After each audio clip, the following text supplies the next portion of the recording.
محمد وآمنا من شرور أنفسنا ومن سيئات أعمالنا. اللهم صل على محمد وعلى آل محمد وبارك وسلم عليه. اللهم ألهمنا مراشد أمورنا وأعيذنا من شرور أنفسنا ومن سيئات أعمالنا. أعوذ بالله من الشيطان الرجيم. بسم الله الرحمن الرحيم. إنا أنزلناه في ليلة القدر وما أدراك ما ليلة القدر. ليلة القدر خير من ألف شهر. تنزل الملائكة والروح فيها بإذن ربهم من كل أمر.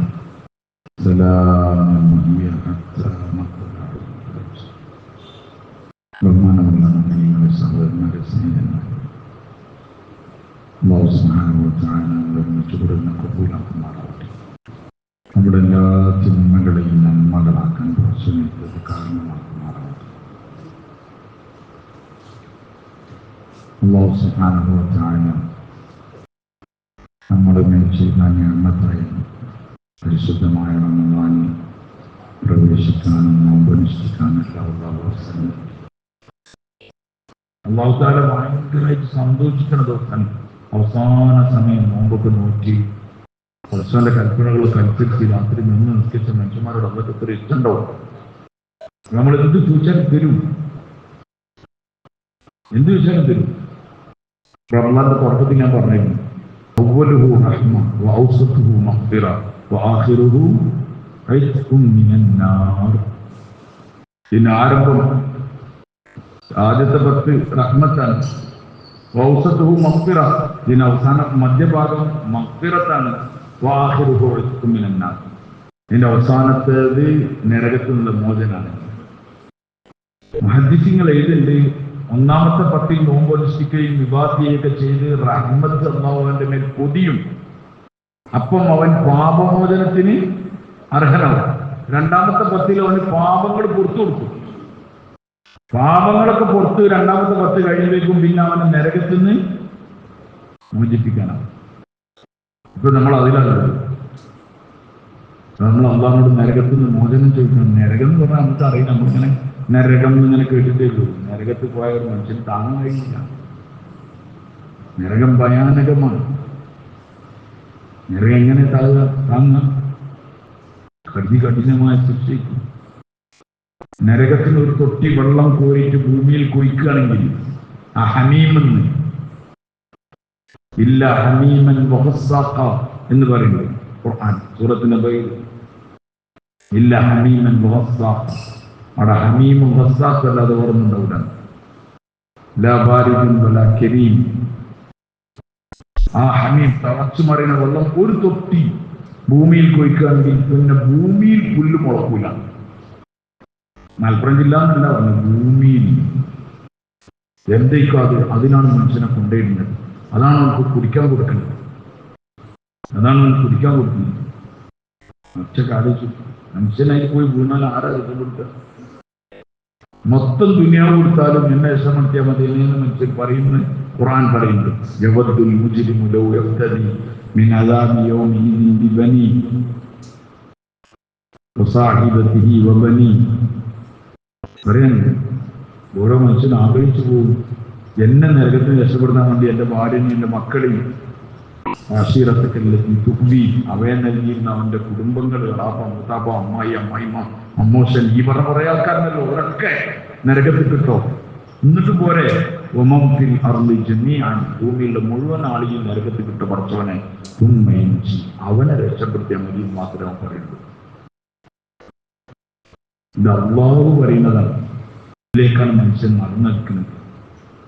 അതുകൊണ്ട് നമ്മൾ ഈ നരകം വെറുതെ ഇങ്ങനെ കേൾക്കാൻ നമുക്ക് താങ്ങാൻ കഴിയില്ലേ? എത്ര കഠിനമായ ശിക്ഷയുണ്ട്. കുല്ലമാ നദിജത് ജുലൂദുഹും ബദ്ദൽനാഹും ജുലൂദൻ കുല്ലമാ നദിജത് ജുലൂദുഹും ബദ്ദൽനാഹും ജുലൂദൻ ഗൈറഹാ ലിയദൂഖുൽ അദാബ്. അല്ലാഹു സ്ഥലത്ത് പറയണെങ്കിൽ അവരെങ്ങനെ നരകത്തിട്ട് കരിക്കും, എന്നിട്ട് ആ തൊലികൾ ഇങ്ങനെ കരിയുമ്പോൾ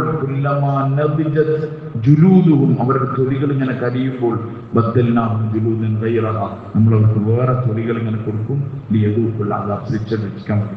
പ്രായമായി ഈ തൊലി കത്തിയാൽ പിന്നെ കഴിഞ്ഞെന്ന് വിചാരിക്കല്ല. സ്പർശനം തൊലിക്കാണ്ട് ചൂടൊക്കെ അനുഭവിക്കുന്നത്. ഇതൊക്കെ കത്തിയ ഉടൻ തന്നെ ബദ്ദൽനാഹും ജുലൂദൻ ഗൈറഹ, വേറെ തൊലി കൊടുക്കും. ലിയദൂഖുൽ അദാബ്, ശിക്ഷ രക്ഷിക്കാൻ വേണ്ടിയിട്ട് ഖുർആൻ പറയണം. നമ്മൾ ഒറ്റ ആലോചിച്ചിട്ട് നമ്മളെ സ്വർഗത്ത് പോകണം അമലൊന്നുമില്ല. നമ്മളെ പൊട്ട ഓട്ട നിസ്കാരങ്ങളാണുള്ളത്. അതുകൊണ്ട് നമ്മൾ ഉള്ളിനുള്ളിൽ ഒരു ഭയം കാണണം. പടച്ചവർക്ക് പോയി നിൽക്കണം തന്നെ. സഹാബാക്കളെ ഭയപ്പെടുത്തിയ കാര്യം അതായിരുന്നു. അള്ളാന്റെ കൂടെ പോയി എങ്ങനെ നിൽക്കും, അള്ളാനോട് ഞാൻ എന്ത് സമാധാനം പറയും, അതോടെ ഭയമായിരുന്നു. സഹാബാക്കളുടെ ഭയം, അബൂബക്കറിന്റെ ഭയം. അടുത്ത ദിവസം പറഞ്ഞു ഭാര്യയ്ക്ക് മധുരം തിന്നാൻ കൂടിയില്ലായപ്പോൾ കുറച്ച് എടുത്തു വെച്ചതും അതും ബൈത്തുൽമാലിൽ ചേർത്തത് ഭയം കൊണ്ടാണ്. നിങ്ങളുടെ ഭാര്യനോടുള്ള വിരോധത്തിന്റെ പേരിലല്ല. അള്ളാന്റെ പോലെ ഞാൻ എന്താ പറയാന്ന്, ഉമർ റളിയല്ലാഹു അൻഹു രാത്രിയിൽ എഴുന്നേറ്റ് ഇങ്ങനെ നടക്കാൻ, അവർ കുടിലിന്റെ അടുത്തെത്തി. ആ കുടിലിൽ കുട്ടികൾ ഇങ്ങനെ കരഞ്ഞിരിക്കുന്നുണ്ട്. ഉമർ റളിയല്ലാഹു അൻഹു ചോദിച്ചു ആ സ്ത്രീയോട്, എന്തിനാണ് നിങ്ങൾക്ക് ഈ കുട്ടികളെ കരയിക്കണേ രാത്രിയിൽ? ഒരു വിഷമിന്റെ കാര്യമാണ്. ആ കലത്തിൽ എന്താണെന്ന് ചോദിച്ചു. അത് വെള്ളമാണ്, അതിങ്ങനെ ഇളക്കിക്കൊണ്ടിരിക്കുകയാണ്. ഓരെന്തോ ആഹാരം പാചകം ചെയ്യാന്നുള്ള പ്രതീക്ഷയിൽ ഇങ്ങനെ നിൽക്കും. അങ്ങനെ കരഞ്ഞ് കരഞ്ഞ് കരഞ്ഞ് അവിടെ ഉറങ്ങും. അപ്പൊ ഞാൻ അത് അടച്ചിട്ട് ഞാനും കിടക്കും എന്ന് പറഞ്ഞു. ഇത്രയുള്ളൂ. ഉമർ റളിയല്ലാഹു അൻഹു പോന്നു. അദ്ദേഹത്തിന്റെ കൂടെ അദ്ദേഹത്തിന്റെ വൃത്യനുണ്ടായിരുന്നു സാലിം, അവരും കൂട്ടി പോന്നു. ഒരു ചാക്കിൽ കുറച്ച് മാവും ഈത്തപ്പഴവും സാധനങ്ങളും എടുക്കെടുത്തിട്ട് ഇതെന്റെ ചുമലിൽ വെച്ച് തരാൻ പറഞ്ഞു. അദ്ദേഹത്തിന്റെ വൃത്യം പറഞ്ഞു, ഞാൻ എടുത്തോളാം, ഞങ്ങളെ കൂടെ അതിനല്ലേ. നമ്മളത് പറഞ്ഞല്ല, എന്റെ ചുമലിൽ വെക്കുന്നത്. എങ്ങനെയാണ് അമീദുമിന്റെ ചുമല അതെനിക്ക് ചോദിക്കാം? വീണ്ടും പറഞ്ഞു, അദ്ദേഹം പറയണ്ടല്ല, ഞാൻ എടുത്തോളാം. അതല്ല, നീയും എന്റെ ചുമലിൽ വെക്കും. അപ്പൊ ഇദ്ദേഹത്തിന് ഇത് മനസ്സിലായിട്ടില്ല. ഉമർ റളിയല്ലാഹു അൻഹു ക്ലിയർ ആക്കി പറഞ്ഞിട്ട്, നാളെ മഹ്ശറയിൽ എന്റെ പാപങ്ങളുടെ ഭാരം എടുക്കുന്നു.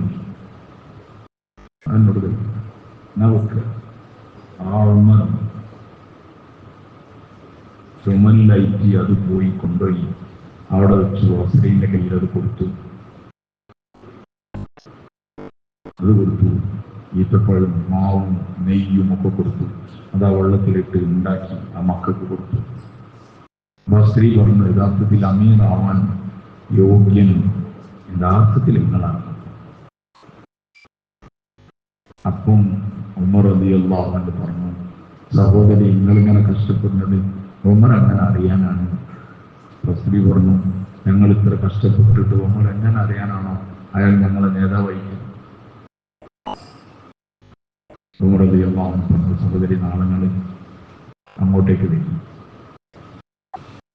ബൈത്തുൽമാലിൽ എന്തെങ്കിലുമൊക്കെ വാങ്ങിച്ചില്ല. അപ്പോഴും ഉമർ റളിയല്ലാഹു അൻഹു പറഞ്ഞിട്ടില്ല, ഞാനാണോ ഉമർ?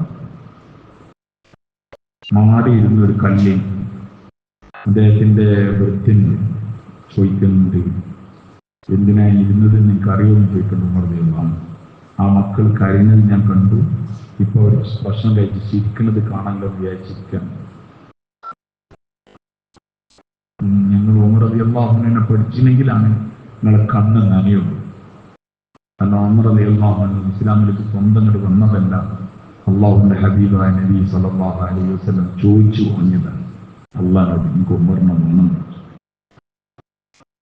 ഉമർ റളിയല്ലാഹു അൻഹു ഇതിനേക്കാളും മാത്രം വേറൊന്നും വേണ്ട.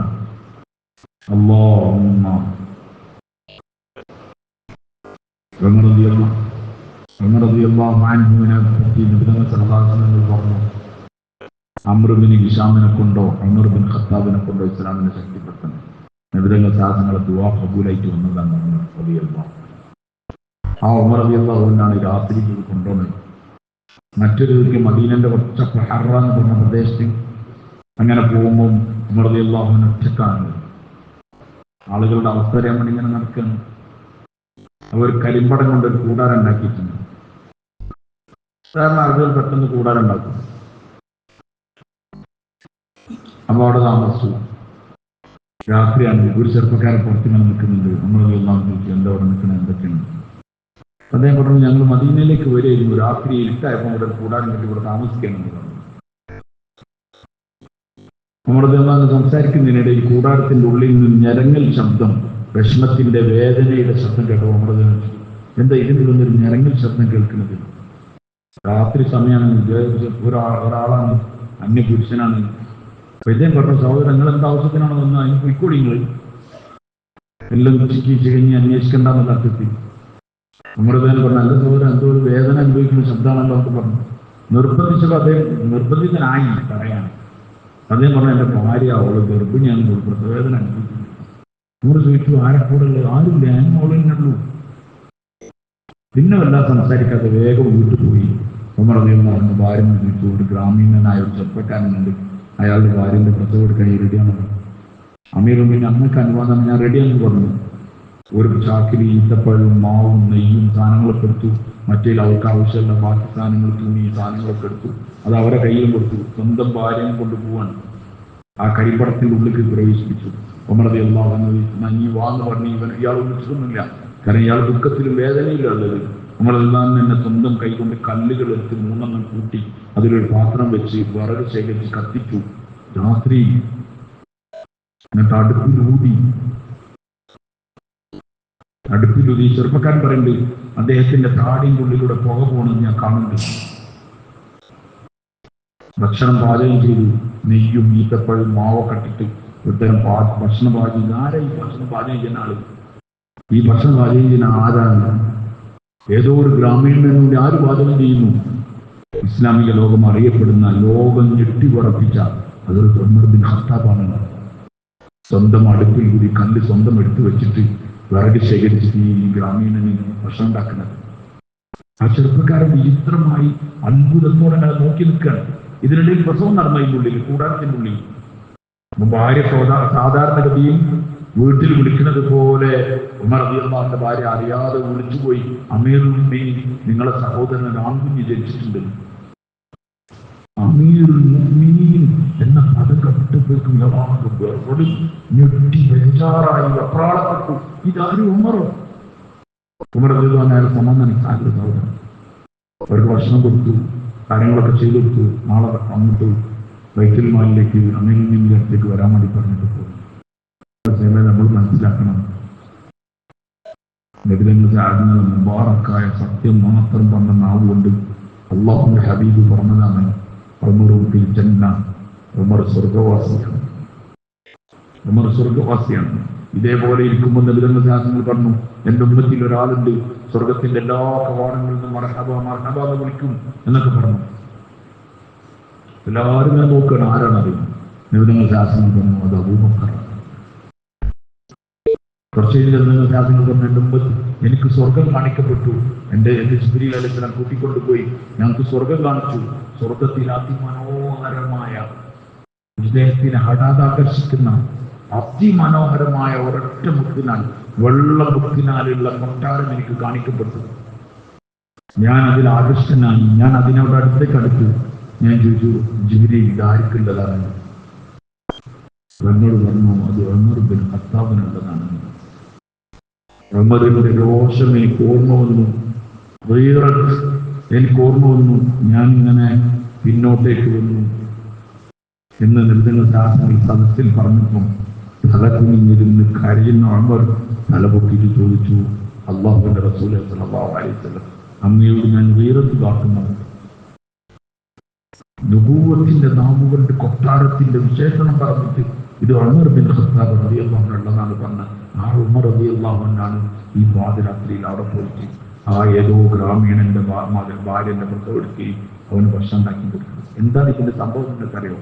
നാളെ റബ്ബിന്റെ മുമ്പിൽ ഉമർ നിൽക്കാനുള്ളതാണ്. ഇത്രയുള്ള ഒരു പ്രശ്നം.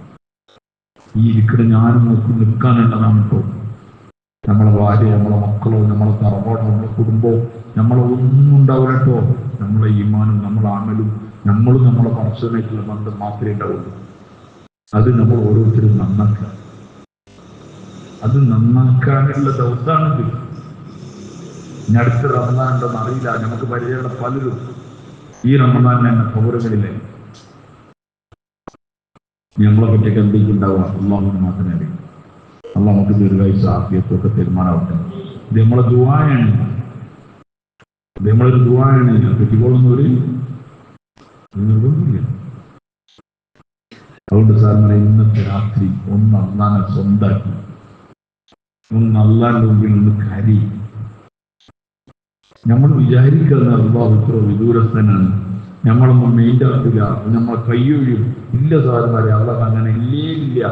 ഒരടിമ അള്ളാഹിലേക്ക് വരികയാണെങ്കിൽ അള്ളാഹു അതിലേക്ക്, ഒരാളെ ചാണടിക്കുകയാണെങ്കിൽ അള്ളാഹു മുഴമെടുക്കും. ഒരാളെ നടന്നു വരികയാണെങ്കിൽ അത്തേക്കവും മാറുവല അവനിലേക്ക് അള്ളാഹു ഓടി വരുമെന്ന് റസൂലുള്ളാഹി. അള്ളാഹ് എന്തെങ്കിലേക്കൊക്കെ വരും. തെറ്റ് നമ്മൾ ചെയ്തിട്ടുണ്ടാവും, പക്ഷെ നമ്മൾ അള്ളാഹുവിനോട് നമ്മൾക്ക് അറിയാം. ഈ സമയത്തെ നമ്മൾ മുതലാക്കണം, നിങ്ങളുടെ ഒരുങ്ങണം, ഇന്നത്തെ സമയം കളയണം, ദുആ ചെയ്യാം, ദിക്ർ ചെയ്യാം, ഇസ്തിഗ്ഫാർ ചെയ്യാം. അവസാനത്തെ രാത്രിയാണെന്ന് വിചാരിച്ച് ചെയ്യാം. രാത്രി ഖിയാമുൽ ലൈൽ നിന്നേക്കുക, ഇത് അവസാനത്തെ നിസ്കാരമാണെന്ന് വിചാരിക്കുക. എനിക്ക് അവസാനം ആയിക്കോളുന്നില്ല, ചെയ്യൂല.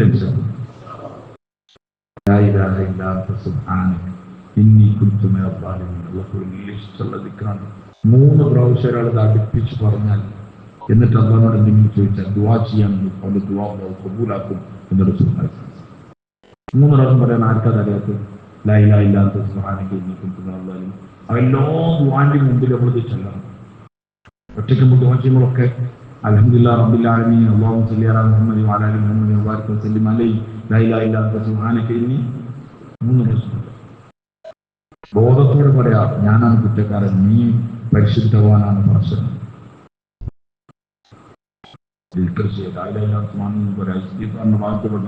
സയ്യിദുൽ ഇസ്തിഗ്ഫാർ പറയാ, അല്ലാഹുമ്മ അൻത റബ്ബി ലാ ഇലാഹ ഇല്ലാ അൻത ഖലഖ്തനി വഅന അബ്ദുക വഅന അലാ അഹ്ദിക വവഅദിക മസ്തതഅതു എന്ന് പറഞ്ഞ ദുആ ഇസ്തിഗ്ഫാർ ചെയ്യാം.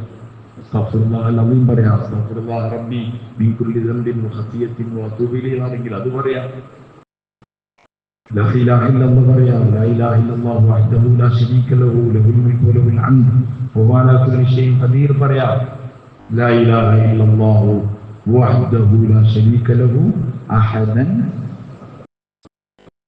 أحدا صمدا لم يلد ولم يولد ولم يكن له كفوا أحد എന്ന് പറഞ്ഞാൽ എന്താ കിട്ടുക? 20 ലക്ഷം നന്മട്ടും 20 ലക്ഷം കുറ്റപ്രാവശ്യം പറഞ്ഞാൽ എളുപ്പമാണ് പറയാൻ.